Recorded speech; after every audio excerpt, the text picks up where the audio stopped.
ওয়াসাল্লাম হাদিসের মধ্যে সেই কথাগুলো বলেছেন। একটি হাদিস সহিহ বুখারীর মধ্যে এসেছে 45 নম্বর হাদিস, সহিহ মুসলিমের মধ্যে 3017 নম্বর হাদিস।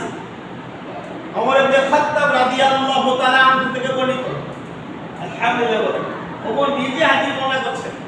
ওমর ইবনে খাত্তাব রাদিয়াল্লাহু তাআলা আনহু থেকে বর্ণিত, তিনি বলেন, এক ইহুদি ব্যক্তি আসলেন। ইহুদি ব্যক্তি এসে বললেন, হে আমিরুল মুমিনিন।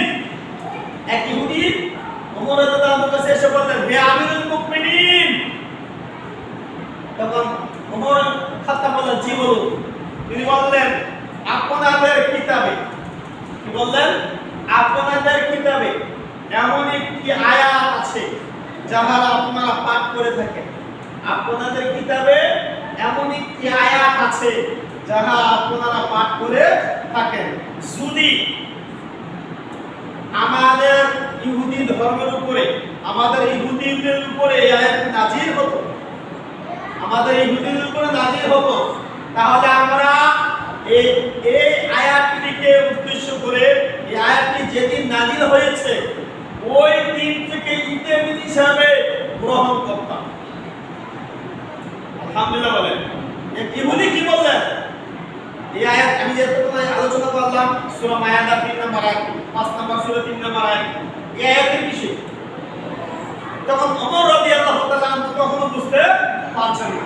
যদি জিজ্ঞাসা করেন কোন আয়াতটি, তখন উনি বললেন, ইহুদি বললেন, আলিয়াউমা আকমালতু লাকুম দীনাকুম।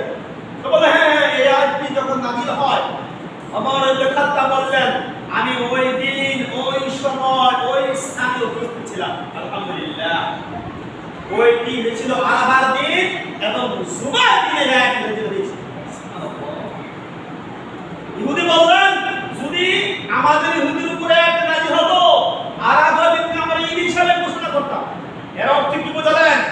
এই হাদিস দ্বারা বোঝা যাচ্ছে এই আরাফার দিনের চাইতে, আনন্দের দিন আরাফার দিনের চাইতে, দোয়া কবুলের দিন আরাফার দিনের চাইতে মানুষকে জাহান্নাম থেকে মুক্তি দেওয়ার আর দিন হতেই পারে। শ্রেষ্ঠ দিন হলো আরাফার দিন। এজন্য আরাফার দিনকে উদ্দেশ্য করে প্রথম থেকে 10 দিন পর্যন্ত বেশি বেশি আমল করবেন। আরাফার দিন সিয়াম রাখবেন, আল্লাহর কাছে ক্ষমা চাইবেন। এটাই একটা মুসলমানের জন্য অন্যতম সওয়াবের বিষয়। আপনি আমি এই কাজটি করা উচিত।